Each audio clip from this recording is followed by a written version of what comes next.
Hello, everyone, and welcome to Inner Secrets Revealed, Kabbalah class with Dr. Gil Tivon. I am your host, as always, Metaphysical Sciences TV, Mike Ray. We have another incredible, very incredible episode in this series of Inner Secrets Revealed tonight. And I would just like to welcome everybody and for this latest installment in this series of the class. If you want to go back and see previous episodes of Podclasses, which are Podclass, hence the term, look out for updates on the Mental Health, Spirituality, Mysticism, and Metaphysics Facebook group.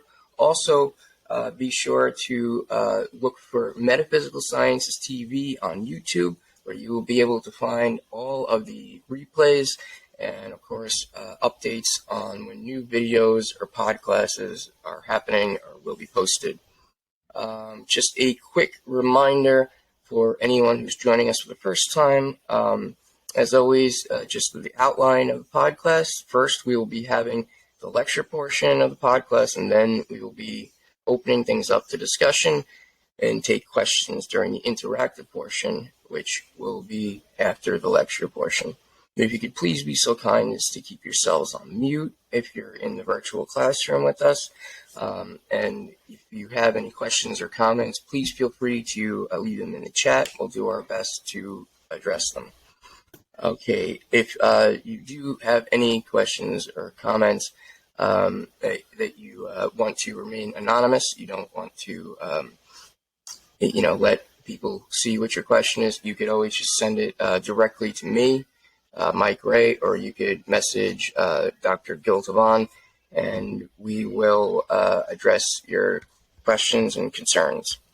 Okay, so we are running just a bit late, which, of course, if it wasn't for the technical difficulties, it wouldn't be Inner Secrets Revealed. So, without further ado, tonight's class we are going to be discussing once again the Tree of Life, also known as the Etz Chaim in Hebrew, and we are going to be learning of the Sefirah of Hod, or Splendor, and the freedom from any subjugation, including material or physical negative habits and urges, and the secret of the letter P. And I'm not exactly sure what this letter is, but Dr. Tivon will tell us in just a moment. And now I'm going to turn it over to Dr. Gil Tivon. So everybody, please give a nice warm welcome to our teacher, the man of the hour. Let's give him the power, Dr. Gil Tivon, everybody. Dr. Gil. All wonderful viewers and dear friend, of course, Mike.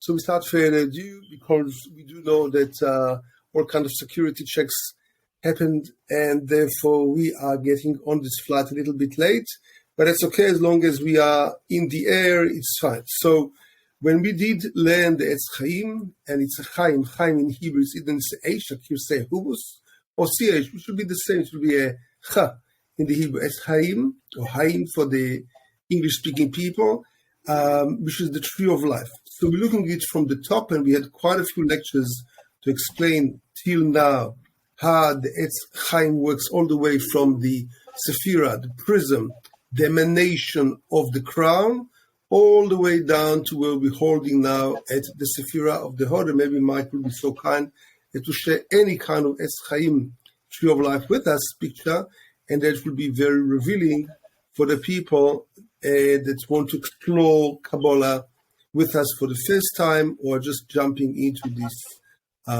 group chat. So, till now, this is very important to understand, we discussed the triad of the head, which was the Sefirah, the crown, the understanding, and the wisdom. Then we went on to discuss the emotional part of the human being, which looks like a box, which included the right pillar of kindness, compassion, the left pillar of the judgment, of strength, and the inner heart, which is called the Sefirah, the prism or the emanation of Tiferet, which is glory. And that's what we discussed so far to understand. However, the world is no black and white. The world isn't just good and bad. the world isn't just either everyone is righteous or everyone is very bad. There are all kinds of shades of colors within the good and shades of colors within the bad.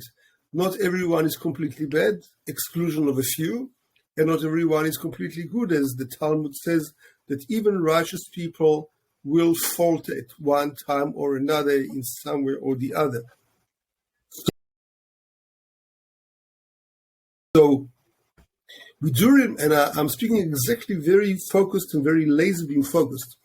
We do see the duration of the flood of Noah, that God gave them incredible bounty and prosperity, and whatever they've done, however evil they were, God carried on showering them with lots of prosperity.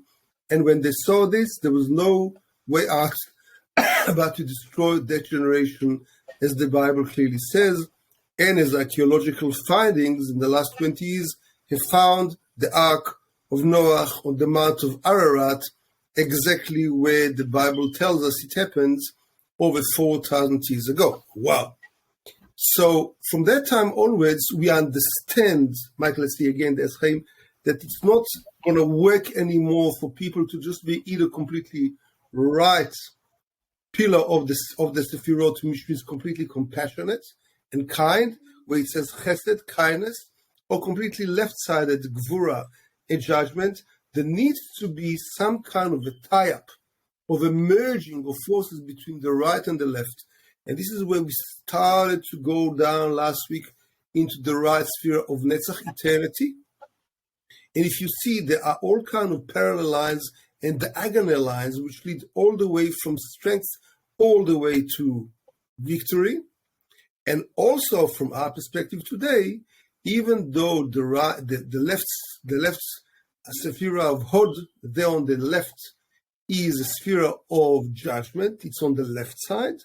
Nevertheless, you see there's a diagonal line coming all the way down from the top from kindness, which means nobody is completely evil. There's some kindness that he would do somewhere along his life.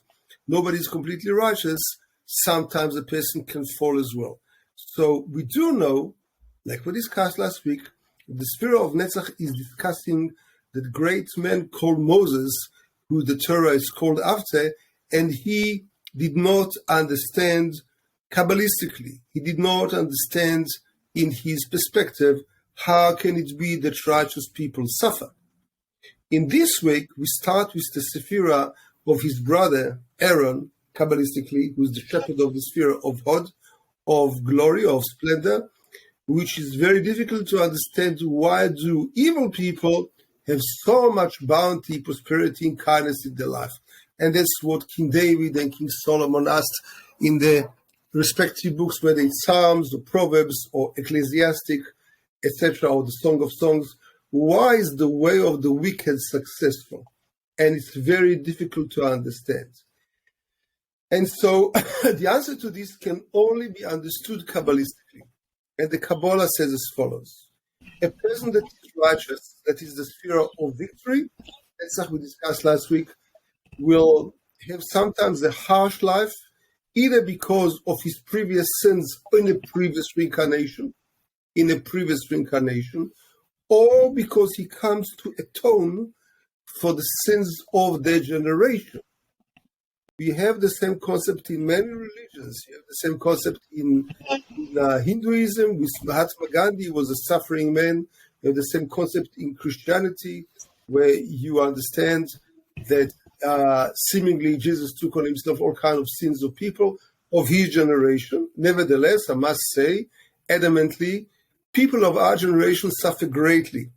We suffer from earthquakes and death, 40,000 2 weeks ago.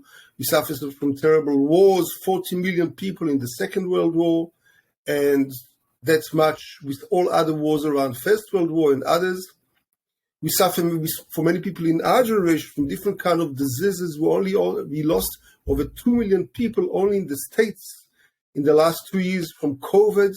So nobody can tell me in his right mind, unless he's really sleeping or stupid, that somebody took my sins away, because nobody does.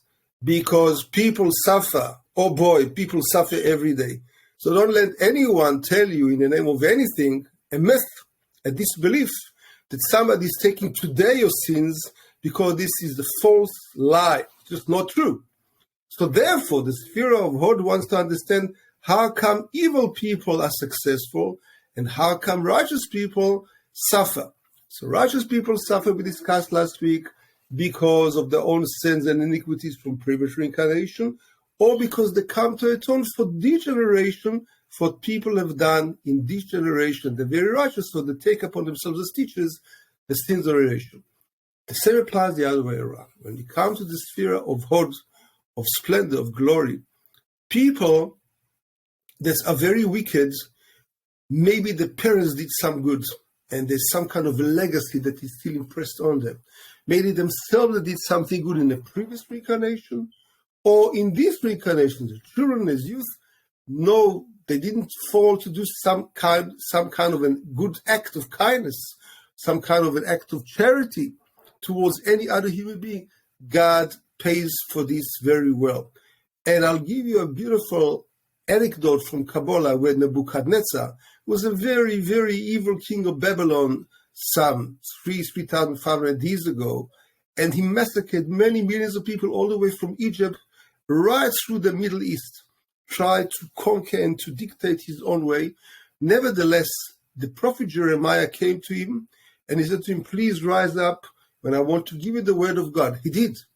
He rose full size. What does God have to say? And he walked 3 steps towards him. Therefore, he merited 3 generations, he, his child, and his grandchild.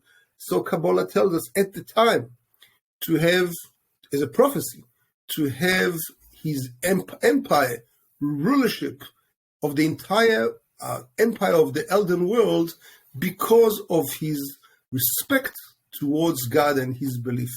So we cannot judge. We're too small and non-understanding to judge, but we do know that don't judge a book by its cover. Sometimes people seem very stingy, very selfish. Nevertheless, they might do some good things, privately, modestly, and the other way around. That's the beginning of it. Now, what else do we know? Now, 3 of the major problems in our generation, this Sefirah of Hod is addressing. What are those? The first one is the flow with life, not the flow of life, the flow with life. Many terrible things happen every day. People hear of relatives that died in COVID, people hear of people in Turkey that died, of different kind of wars, different kind of terrorist attacks everywhere, in Israel, in the Middle East, and everywhere around the world, in Bangladesh, and in Pakistan, and in India. Almost every day, some kind of a terrorist bombs himself on people or kills other people. So we understand this. Nevertheless, the Twin Towers, even though we heard or very close to terrible news, illness, etc., we should take it with very simple naivety. We shouldn't try to find and understand and be wise guys to say, well, I'm on God's level. Why did God do it? I have to understand I'm better than him or I'm at par with him. So we don't understand the calculations of heavens. Previous generations, maybe somebody finished their rectification. That's whatever they need to do, tikkun. Sometimes we don't know. Sometimes a person in 30s, in 40s can achieve greatness like Mozart, where others will live 100 years and will be very simple people and won't achieve the same greatness. So people like Mozart left a legacy for generations, for centuries, even though he lived a very short life.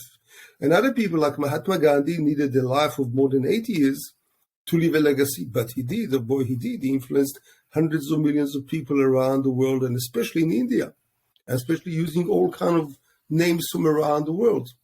So we do know that this is very important. Whatever happens in our lives, accept it. Accept that that's the will of God, even though I don't understand, because He's a few billion dimensions of understanding above ours. It's very much like a child, a toddler, will want to confront his parents. He's not able to confront his parents because he doesn't work, he doesn't know how to take care, to drive, he never went to get any education, he barely speaks the language. So his confrontation is from lack of knowledge. He doesn't have the understanding. We don't confront our children, we don't argue with them, we try to teach them, if they're willing. The same as with God. So simple belief. I see it with many people in the States that have got beautiful, beautiful, simple belief. They pray to God and they are answered. They suffer and they keep quiet, humbly, because they just accept that this is the will of God, even though it's very, very difficult. There's a wonderful book that came recently out in Europe by a woman who did a PhD on it, a doctor of psychology and education, where she gathered 100 stories of 100 celebs around her country that went through terrible suffering in our generation. But nevertheless, they were able, through simple faith, to turn around and flip that terror and that suffering that they went through, whether it's emotional or mental or physical or illness of terrible degree or terrible starvation of hunger or poverty, and become great people on their own. And I'll just share with you one that really touched my heart. There's a certain person who's a spiritual leader on his own that lost a son because him and his wife has got a terrible disease of Eastern Europe, that when they get married, the children might be really plagued with that disease. Didn't know about it when they got married, and one of the children passed away, and the father was distraught, of course, at the very young age of the child, and only 2 weeks later, the same father lost a second child from the same disease. After the first funeral, people saw him distraught. He was weeping his eyes out for obvious good reasons. After the second one, he came out and he was smiling. So people thought that he lost his mind. He said, "Are you okay? Are you well, or should we hospitalize?" He said, "No, I'm absolutely fine." The first one broke my heart. The second one, I started to understand that that's the will of God and nothing is going to break my simple faith, and I'm going to do something about it. What did he decide to do about it? Well, he opened around this country hundreds of places for poor people, for homeless people, for shelter, to cater for them to have places to be, places to bathe, places to eat on a daily basis, hot meals, all funded by charity. And he is a non-profit organization.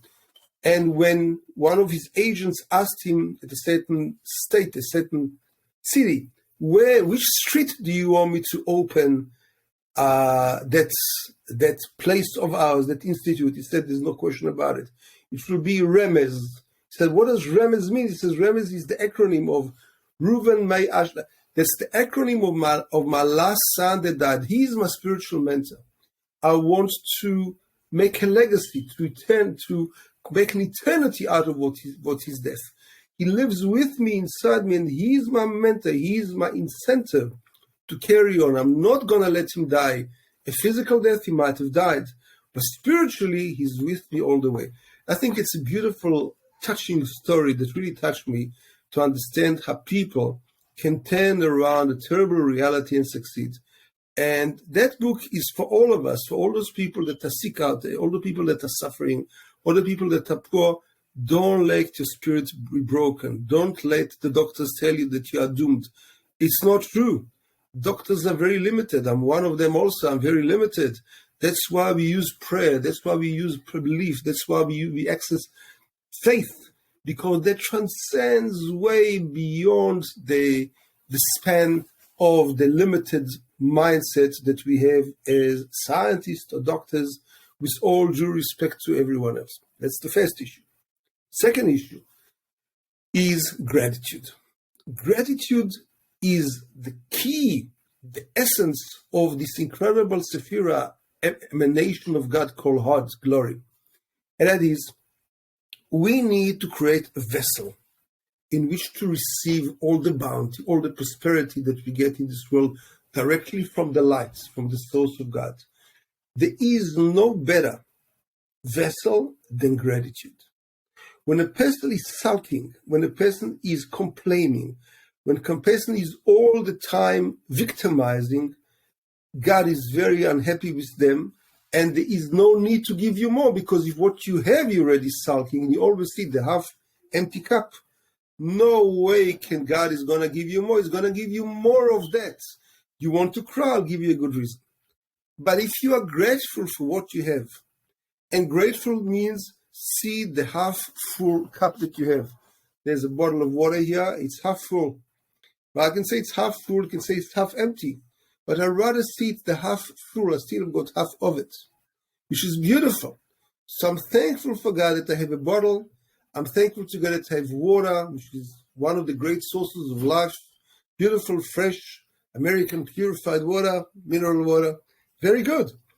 Try to see this. And it's a very beautiful thing. I had in one of the lectures that I listened to, take from outside in your streets any kind of stone that speaks to you, a little stone.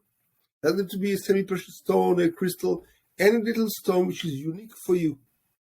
Put it next to your bed and write on it or nickname it, label it, your gratitude stone. It's only for you. And every time when you wake up, look at it, touch it. Every time when you go to sleep, touch it, feel it. And through the stone, not that the stone is gratitude, it symbolizes your memory to be inside it, to say, oh, thank you, God, so much. I'm so grateful for what I have, for what I can achieve. So God never takes away from you everything. Sometimes a person has got ill health, but they're brilliant people, talented, creative people, like Mozart. Other people are very talented in the feet.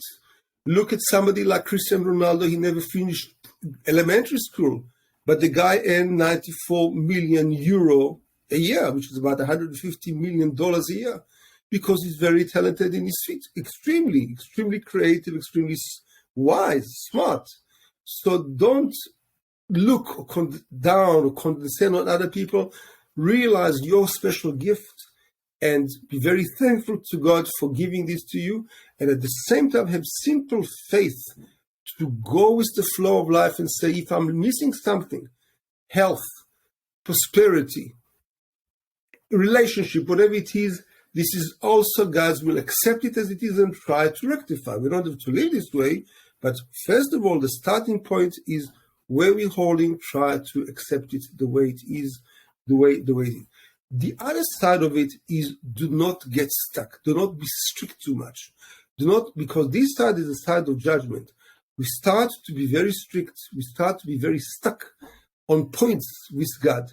Why did God do it? We come into conflicts, being angry. We negotiate with God, with our destiny. We don't approve of it. We don't like the way we look. We don't like what we weigh. We don't approve of the way of our IQ, of our level and standard of education, or where we were born, our parents, or our life, relationships. Forget about this. First of all, accept that this is where you were born and God put you. You know why? Because that's exactly where you placed yourself, you, not God, not your parents, nobody's guilty. At the last breath of yourself in the previous reincarnation, you made yourself. You created yourself this way. Before your last breath reincarnation, this is where you got up to. And God placed you on earth exactly where you finished. Same set of circumstances, same events, and new potential and compassion and love of God for you to start to correct from where you are. Very much like somebody failed grade 2. So nobody's going to skip him a grade and send to grade 4. He'll have to repeat grade 2. And when he's mastered that, he can go to grade 3. Life is a training ground, and we do things to ourselves. There's nobody to blame. There's no need to victimize. There's no need to get stuck at things. You need to say, I did it to myself. I don't have to hate myself. I have to try and rectify my situation, and I've got the inner power. It's a very important point. I've got the inner power that only I can achieve it by freeing, redeeming myself out of my own problems, my own challenges, my own issues. It's very good. And as well as understanding that this Sefirah, this emanation, has got very much to do with prophecy. When we speak of prophets, not in our generation, last prophet was Malachi, or Malachi in the Hebrew, who lived 52 years after the destruction of the Second Temple, some 2,000 years back. And from that time onwards, we know Kabbalistically there are no more prophets around the world. So anyone who claims to have prophecy, well, we know that he had a very bad dream and he's just thinking that he's a prophet, but we do not have prophets today. Nevertheless, in our dreams, we do get inspiration from God. Many people today can channel. It's not prophecy, but it's a low level of higher intuition that we can tap into the will of God, the mind of other people in a good way. So utilize it. Now, when we get stuck in our life on different kind of things, as we discussed this Monday about therapy of being hurt, we started discussing it.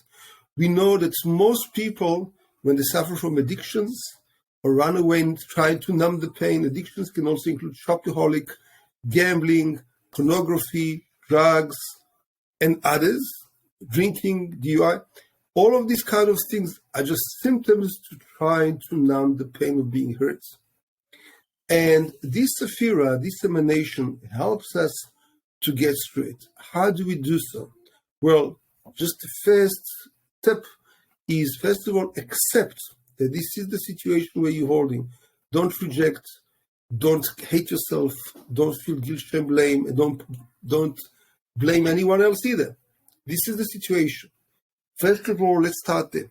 So try to be a joyful situation, and this is the situation. Try to work with things with no rejection, with no force of resistance, but try that this is where I'm holding, and this is what I have to do from here and now, and this is how I have to move forward from here onwards. At the same time, I must be grateful of every step of the way when I can find an inner strength, because this is a Sefirah of inner strength. It's on the left side of judgment. I must find inside me inner strength, not outsourcing. Yes, a loved one, a significant other, a friend, a counselor can help me, can guide me, can support me. But all they can do is help me find my own inner strength to get through any problem that I have. And I'm being very serious. Whether it's health and whether it's others. I was for years, quite a few years back, I was very, very ill myself. So I know what it's all about.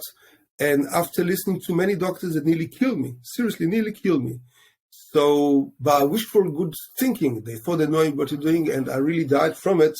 I decided one day I had enough, and I took my own life in my own hands, and I went outdoors, and I started living again, and tried to be much better today, 80-90% than what it was years back. This is very important to all of us.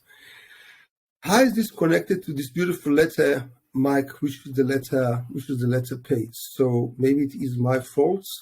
It can very well be, and that will be my apologies to Mike, that maybe with all the excitement, I did forget to upload the letter P for Mike to see, but you do the Hebrew letters there. Let me just quickly send it to you, Mike, to show everyone. So this is a beautiful letter P. That's the way that it's written in a Torah scroll. When you write a scroll, it's written for 3,000, more over the 3,300 years, and the same letters will always apply. Let me send it to you, Mike, through the chat in the of the Facebook. Mike Ray, let me quickly send it to you. There you go. It's actually, Dr. Gil, I actually found it on Google, so I'm just going to bring up, so this way people could see the different ways that it is written. Okay, let me see. Otherwise, I already sent it to you. Yes, exactly, beautiful. Also send it to us through the chat.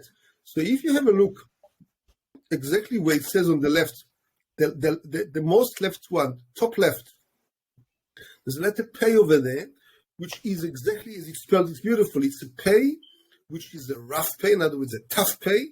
And you see there's a dot inside it, which makes it into a P. But it can also be without a dot, an F. Like in English, we have two letters, a P and an F. But this is one letter that acts as both. With the dot inside, that will be accentuation, will be a P. And without the dot, it will be an F, which is like an F. Now, if you look very carefully, and if you zoom in on this letter, the top left one that we are viewing, the outside of it looks, if you look very carefully, looks like a face facing left and an open mouth. And that's why pei in the Hebrew is the same word as for our mouth. Pei in the Hebrew means a mouth, which means it's exactly the shape of our face, which is panim, also the same word, which means something external that we show with the whole world. But Kabbalistically, our face also means panim, which means internal understanding. So for those people understand the secret of face reading, and I've been teaching it for years, many times you can see in either attributes, values, past experiences of people through their face. Now, if you look at the inside of this letter, the part which is not colored by blue or by black, you see there's an inner hidden letter there, which is the base. And the bait actually means bite, a house. Now, Kabbalistically, it means as follows. The outside of every person is a masculine part, which is very proactive. The inside of every person is very feminine, and in its eternal house that we build inside. What is this eternal house we build inside? Well, we are hosting in our body. Oh, very good, Mark. Thank you. We are hosting in our body that soul, that eternal soul that God has breathed into us, that our creation, every day, as long as we're not asleep. When we go to sleep, that soul returns to the higher worlds and it dreams. And sometimes we're aware of these prophetic dreams, and sometimes we wake up in the morning, the dreams run away, back to the holes, and we can't tap into them. But nevertheless, what it does mean is that our body is a house, bait, the letter bait, which hosts the soul for the entire period, of our journey on earth. And the outside face, panim, right, shows to the world who we are. Sometimes the face can very much change over time, become very rough and tough. We must be very careful not to do so. And sometimes it can become very, very mellowed and soft and compassionate. Depends on the kind of profession and the kind of human interactions that we do with other people. All in all, this letter pei looks as if it's facing left, like our mouth. Now, this is a very interesting thing, the mouth, because all our five senses are completely zoomed in and limited to our head, which is the sense of sight, hearing, smell, right, taste, and touch as well. It's all here. What do we do with our mouth? Well, the mouth is an incredible piece, because even though it's about 2 inches by 1, and sometimes even less, but nevertheless, there is no consumption of any kind of food or water or drink, liquid that cannot come from us. We have to use it every day. For male, it's about 3,000 to 500 calories. For female, it's about 2,000 to 3,000. So much every day. Now, if you make a calculation, I'm also a scientist, so I did. If I consume every day 3,000 calories, that's a very conservative estimate, times 365 days, imagine that. That's an incredible sum of over 100,000 calories a year. How much weight is that? Multiplied by 70 years, by 90 years of a lifetime, we should be looking like a train. So while God's earth did God create us in such a way that we use this mouthpiece, then to drink and eat and fill ourselves and consume. I mean, is it only to sustain the physical? Are we animals? You remember the hunchback of Notre Dame said, I'm not an animal. And the answer is absolutely not. We are transformers. We are incredible transformers. We are spiritual beings who are having a physical experience through our body. And when we eat and we bless the food, we elevate that food to a higher level and bring it back to its illuminated light, divine source. What do I mean? If I go to the gas station and I say to the guy that fills up the gas, let's say there's one over there, please fill it up full. So he says, give me the keys. He says, no, and I open my mouth. He says, no, I'm going to call, you went nuts, he will tell me. What do you mean, you want to put gas in your mouth? When we put just food in our mouth, it just feeds the physical body. When I'm speaking to you now, when you understand me, when you have emotions of love, of hatred, of trust, of faith, these are very high emotions of a spiritual being.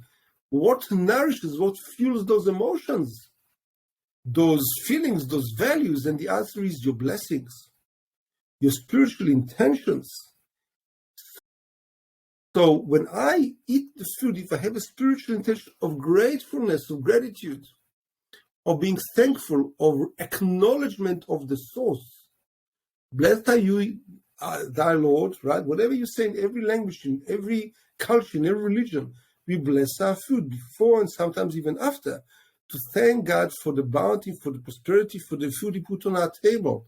That elevates the food from being physical to the spiritual dimension and elevating the whole creation up through us eating a whole train in our life. We have transferred, become spiritual transformers of physicality, of materialism into spiritual. That's an incredible innovation of Kabbalah. That's one. Secondly, we don't only consume, we also do quite a few things with our mouth. We eat. And we speak. And when we speak, we have to make a choice. Do I choose to speak divine words or words of wisdom? Do I choose to be argumentative, conflicting, confronting, and fighting? Do I choose to gossip, evil gossip about other people? To make a defamation, shaming of other people? How do I use my mouth? So if you ask great Kabbalists who lived hundreds of years ago, they will tell you, inequivocally, they will tell you, the most important thing that a human being can do in his life, do not speak about any other human being or human organization or company or for whatever reason, do not refrain from bringing down other people, organizational people. Why is that? Even if I don't agree. And the reason is because everyone is children of God. We are all His children. He loves all of us. And when I speak, if somebody will speak about my brother, about my significant other, about my children, about anyone, God help them.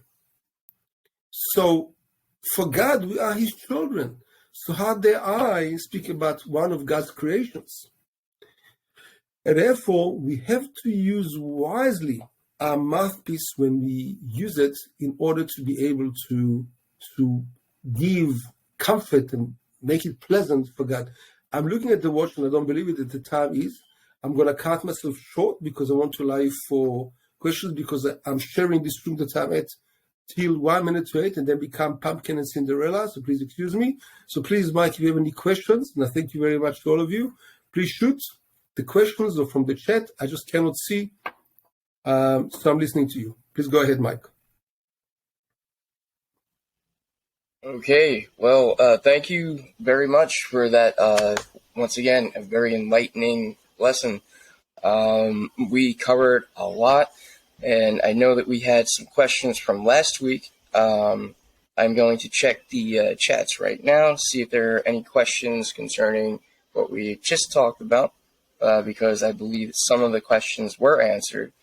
I'm just looking comments right now.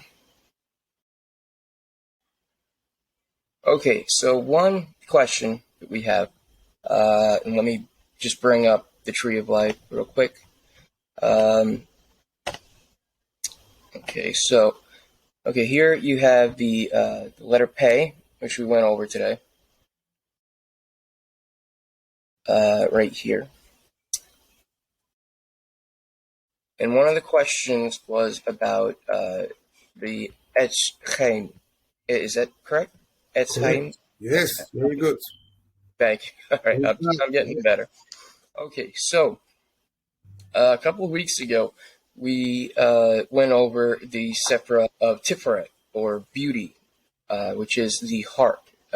In Eastern philosophy, it would be called the heart chakra.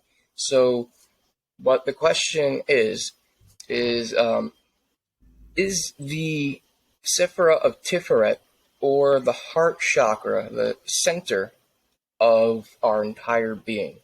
Because all of the lines seem to intersect in the center, in the middle pillar, where, and I'll zoom in on it, right where the Sefirah of Tiferet is. Excellent So question. is that Yes. the center of, I guess, of creation? Yes. And this is a very big innovation of Kabbalah and also of the scripture. Because if you do ask any kind of scientist or physician of today, medics, they will tell you that the center of the human being is the mind, the brain. But this is very far from the truth. We know that the king of all organs, spiritually, mentally, emotionally, and physically, is the heart. And King Solomon was very, very cautious to warn us when he said to his children, there were many, he had 1,000 wives and 600 children, he said in Proverbs, my son, any one of them, from all ways, in all results, in all avenues of life, guard your heart, supervise your heart, because from it will come all the consequences of your life on all levels, spiritually, mentally, emotionally, and physically. So the heart feels. The heart is the center of intuition. The heart, Professor Viktor Frankl writes in the past, a man looking for sensual meaning, is the seat of consciousness and the seat of our free choice. I'm not called a human being just about my mind, because even if I have a very high IQ, which I personally don't, but my USB has got a bigger IQ. It can remember more, pieces and bits of information. My heart is the feeling heart.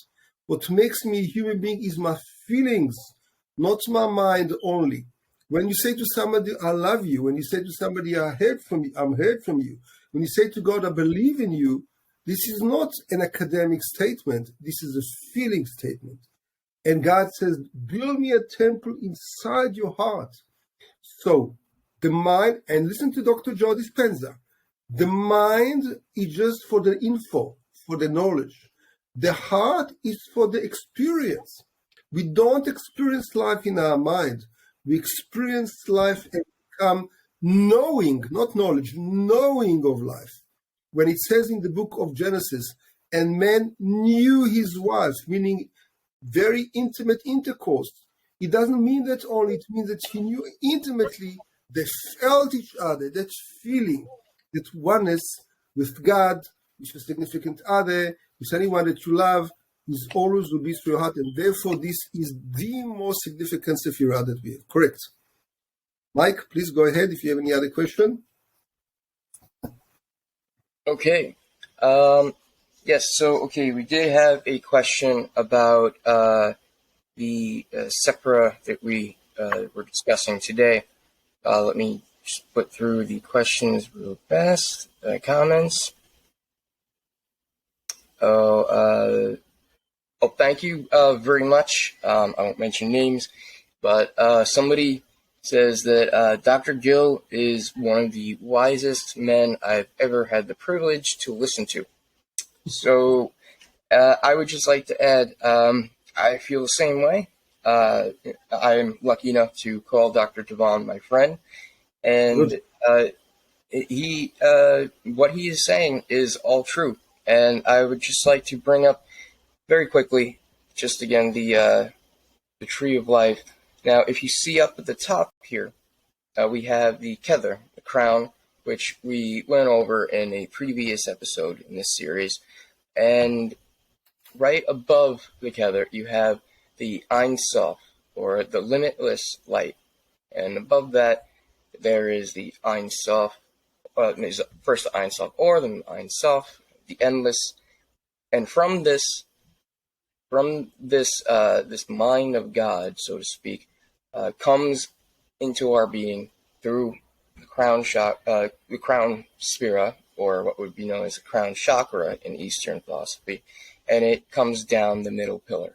So that very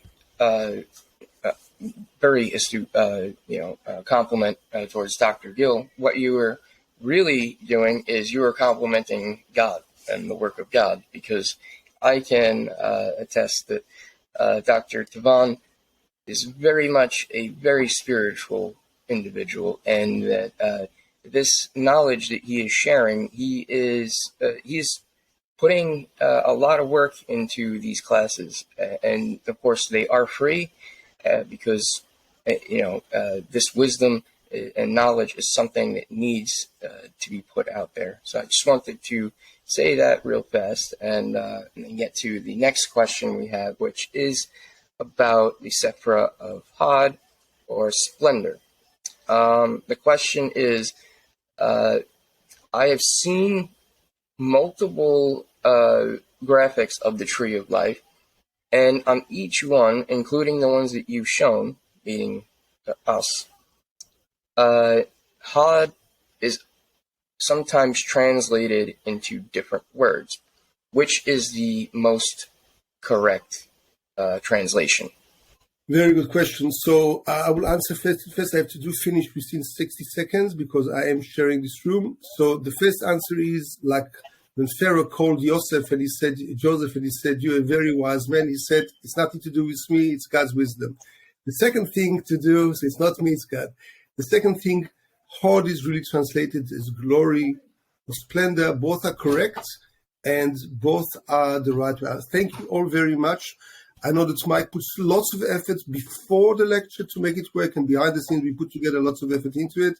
So I know that he's trying very hard, and please join his TV, which is doing very well for all of us, and it's all in order to merit everyone else. So thank you.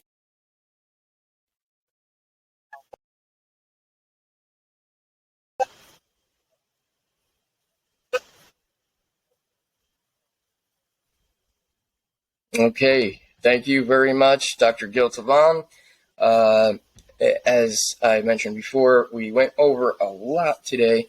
There's a lot to digest, and of course, I would always recommend that you guys go back and watch previous episodes of these podclasses. I am just going to very quickly bring out Dr. Tivon's contact information, in case anybody would like to reach out to him for a private session, or if you would just like to ask him a question or work with him in any area. His contact information, his email is his email is giltivon@gmail.com. Of course, it has a beautiful ring to it. And you can find him on Facebook, Gil Gershon Tivon.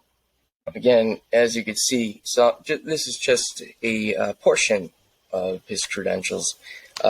He is a doctor of holistic psychology, psychotherapy, hypnotherapy, neurolinguistic programming, cognitive behavioral therapy, business psychology, coaching, couple and family therapy, healing, mind, body, and soul, Kabbalah, and of course, he is kind enough to bless us with this gift, these series of Inner Secrets Revealed on Metaphysical Science TV, and he is also a book author.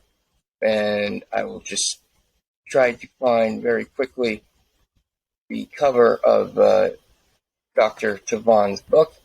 It is called The Etz Chaim and Wheels of the Tree of Life. If you guys just give me just a moment, I will find it. Here we go. I'm going to pull it up right now. Okay, look out for this book. It should be being translated to English right now in this moment. I'm not exactly sure when it will be available in English, but I can promise you that there are very precious gems of wisdom and very deep esoteric knowledge that I believe only could come through Dr. Tivon, who, of course, again, I invite you all to please look back and watch on Metaphysical Sciences TV and the YouTube channel to watch back the previous episodes in this series. We have covered a lot. We have just to recap, we have gone over the Sefirah of Kether, the crown, which of course is where, as you can see now in this image, in this picture, you have the Ein Sof Or, which is the limitless light, the Ein Sof, the limitless, and then the Ein, or nothing, so the void. So all of this comes into our being through the crown, which hovers, if I believe correctly, about 2, maybe 3 feet above the head. And then, if I could find the other graphic, okay, see in this one, we have the top 3 Sefirah, which we covered in previous episodes. We covered the crown, just at the top. We covered the Sefirah of Chokhmah, which is wisdom. And then we covered on the left-hand side here, forming this triangle, completing it, is the Sefirah of Bina, or understanding. And I will just bring up another graphic real quick. Here we go. This shows the crown, understanding, and wisdom, which are the top 3 Sefirah on the Tree of Life, which is the divine will, or rather, the will of the Ein Sof. And then we have the will of the universe, which, as you can see, even though the Sefirah is not labeled here, this is the Sefirah of the heart, Tiferet. So this is, as Dr. Tivon mentioned, this is the center of the Tree of Life. It is where all points converge. As you can see, there are these different paths to it. And then, of course, if you continue down the middle pillar, which is where this light from the endless light, or the Ein Sof, comes into our being, it follows down the middle pillar until we finally reach Malkuth, or kingdom, or this world, which is the human collective will. And then finally, this is Yesod, this Sefirah on the bottom here. And then below that is our body's will. And this is the Sefirah of Malkuth. And I will find an image. Here we go.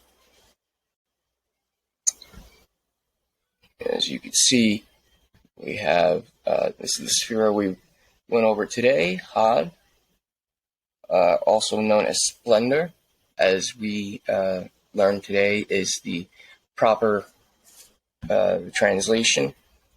And then, as you can see, you have Yesod, or Yesod, which then correlates to this picture over here. This is where the human collective will, or rather the collective will of all humanity. And then you have our body's will, which is all the way down at the Sefirah of Malkuth. And as you can see, where these are located on the human body, we also have this picture, this graphic of I think it is David in the flower of life with the tree of life covering him. Okay, I would like to thank everybody for joining us today. I would like to thank, again, as always, Dr. Gil Tivon for preparing such an amazing and enlightening lesson for us at Podclass today. We thank you for all the great questions that you guys had, for all the comments you guys left. Thank you so much for all of your support. Now, just some quick announcements before we close. We do have other podclasses now on Metaphysical Sciences TV, which Dr. Tivon alluded to earlier in this episode. We had a class on Monday, which you could find the replay of right now on Metaphysical Sciences TV on YouTube. and we went over the process of healing and accepting reality, moving forward, learning how to deal with challenges. And of course, this is a course that is, or a podcast rather, that is complementary to this class and will also be complementary to my pod classes, which will resume. They were supposed to resume last night, Wednesday at 7 p.m. Eastern Standard Time. It is called Mental Health, Spirituality, Metaphysics Talk with Mike Ray. We have now 4 episodes. The newest episode will be uploaded shortly. And we, of course, I could speak for Dr. Tivon, I believe, when I say we invite you, wholeheartedly to join these classes and really get involved in just understanding and learning more about ourselves, about the mechanics and the will of the divine, how to rejoin the fractured pieces of our own psyche if we have suffered trauma. And there are, of course, new video and podclasses that will be uploaded to the YouTube channel. And if you would like to reach out to Dr. Tivon, again, I will bring up his contact information very quickly. Let me just find it again. If anyone would like to reach out to me, you could find me on Facebook, Mike Ray, or you could email me at thatdudemike023@gmail.com. Here on the screen now is Dr. Tivon's contact information. I shared this before, but again, his email is giltivon@gmail.com, or you can find him on Facebook, Gil Tivon. He does offer private sessions, one-on-one, whether you need some form of healing or any of the many services that Dr. Tivon has to offer. And again, please remember to look out for updates on new pod classes, when they will appear, when they will happen, when they're uploaded onto the Metaphysical Sciences TV channel. And again, I would just like to thank you all for participating and for watching and making this yet another amazing podcast.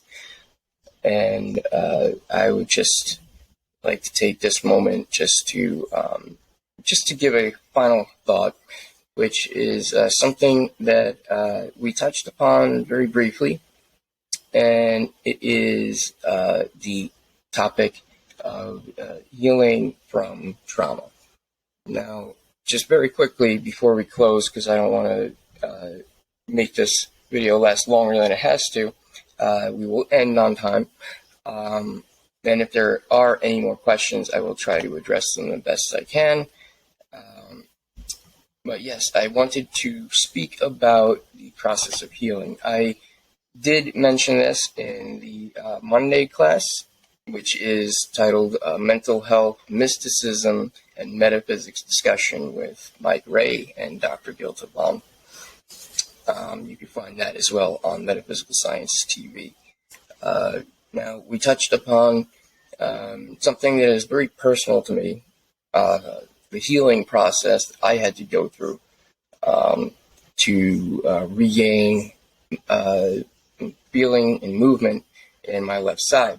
As you guys could see, I am mobile today, but that was not the case not very long ago. In fact, it was just before I had the privilege and honor of meeting Dr.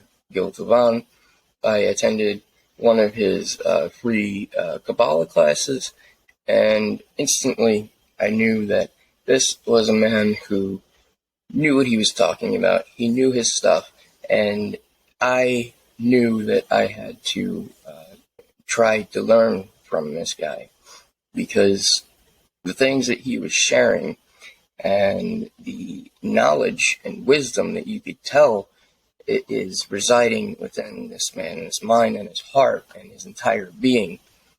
You just know from speaking to him, and if anyone has watched any of his other podclasses, you know how consistent Dr. Tivon is in his explanations, which are just beautiful anecdotes, and being able to really put Kabbalah into a form where we can understand these very complex concepts and principles and ideas.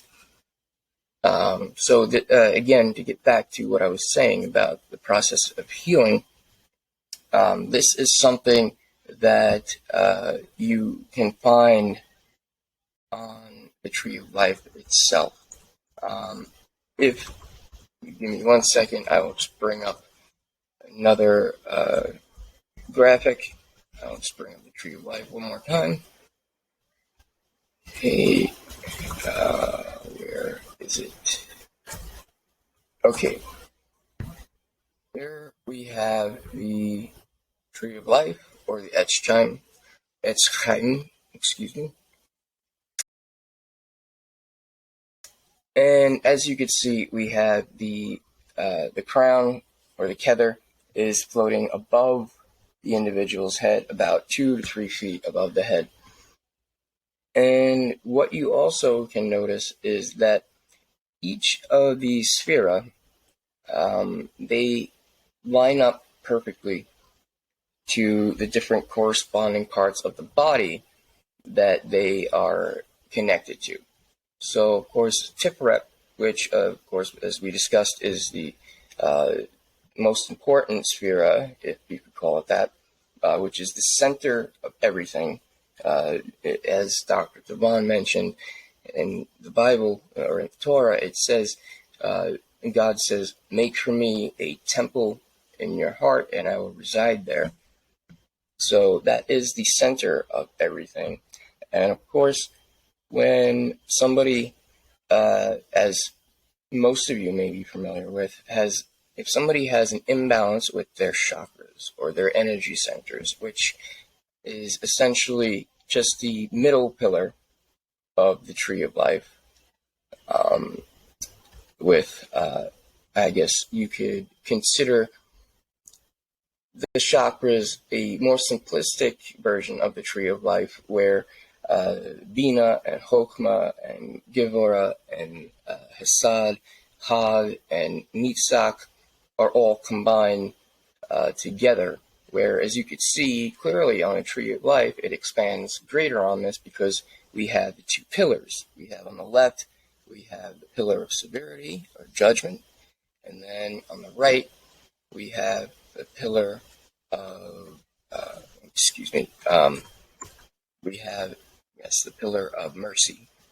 So we have pillar of severity on the left, which is where Hod is, which we discussed today, and discovered the secrets of the Sefirah of glory. And of course, on the other side, we covered this last week, is Nitzach, or victory. So as you can see, the two are parallel to each other, glory and victory.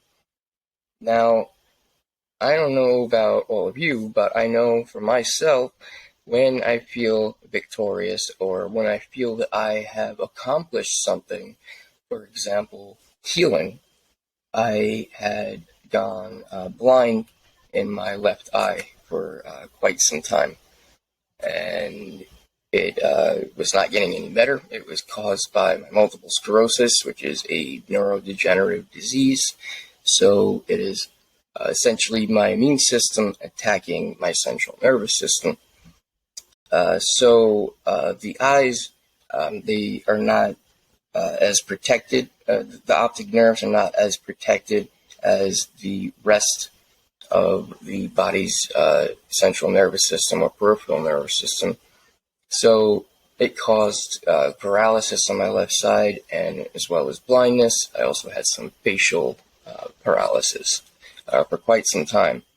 Now, as you can see, I can smile evenly, I can move my hand, I can make a fist, and I did regain also my eyesight back in the left eye. However, it has, in the past few months, gone away again.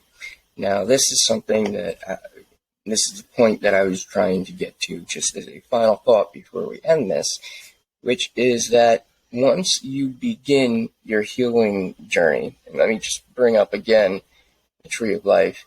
Once you begin your healing journey, remember, it all starts up here.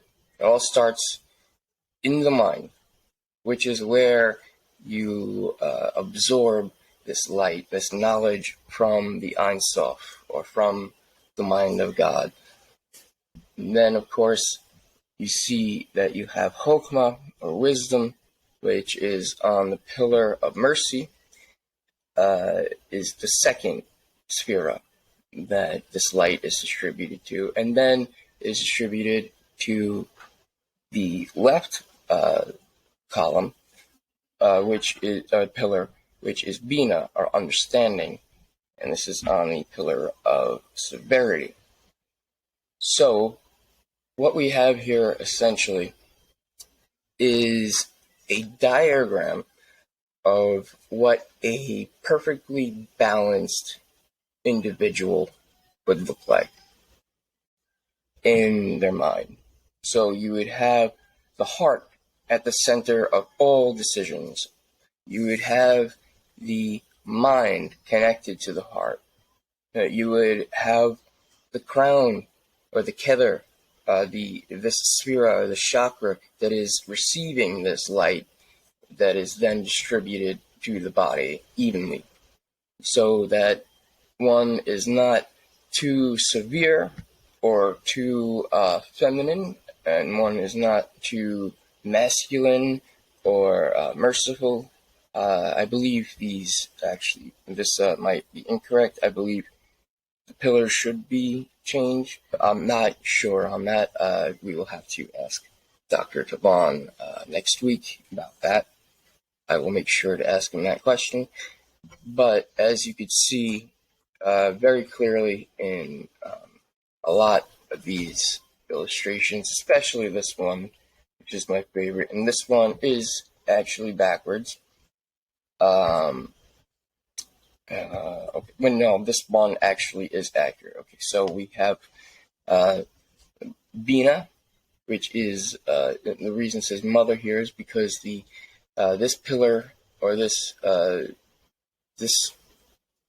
path, this left side of the Tree of Life, is considered feminine. Now, it does not mean womanly, or that if somebody is more intuitive, or if they are they identify more with the feminine aspect of the divine. This is very different than being feminine in a humanistic way, so to speak, if that is even a word, humanistic. But as you could see, we have on the divine feminine side, we have Bina, which is understanding. And we have Gevora, which is judgment. We have Hod, which we went over today, which is splendor. And then just beautifully put together. And you have on the right pillar, you have Nitzach, which we went over last week in last week's episode, which is eternity. And this would be considered, this column or pillar would be considered divine masculine. We have Chesed, which is kindness, and Chokmah, which is wisdom. Now, one of the questions I would have, I suppose, for God, which I am going to meditate on and try to figure out myself, is why these three specific Sefirah are masculine and feminine. Here we go. This is the picture I was looking for. So we have the crown up on top, and then we have Bina, or understanding, on the bottom left, and then on the bottom right we have wisdom, or Chokmah. Now, why is it, and this is just a question I'm posing to everyone, and for myself even, so I could try to get a better understanding of this. And if anyone is aware or anyone knows, please leave it in the comments, because I would be very interested in hearing what you guys have to say. My question is, why is wisdom, or Chokmah, associated with masculinity, and why is understanding associated with femininity, or the divine feminine? Now, my opinions are one thing.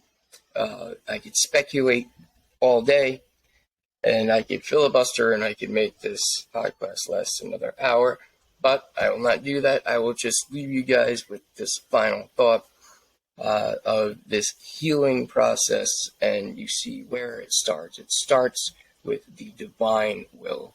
It starts with the will of God, so to speak, and then it slowly moves to the will of the universe, and then to the human collective will, the collective will of everyone's consciousness, and then finally at the bottom Sefirah of Malkuth, we have our body's will. And our body's will, as you can see, is receiving this light through the middle pillar.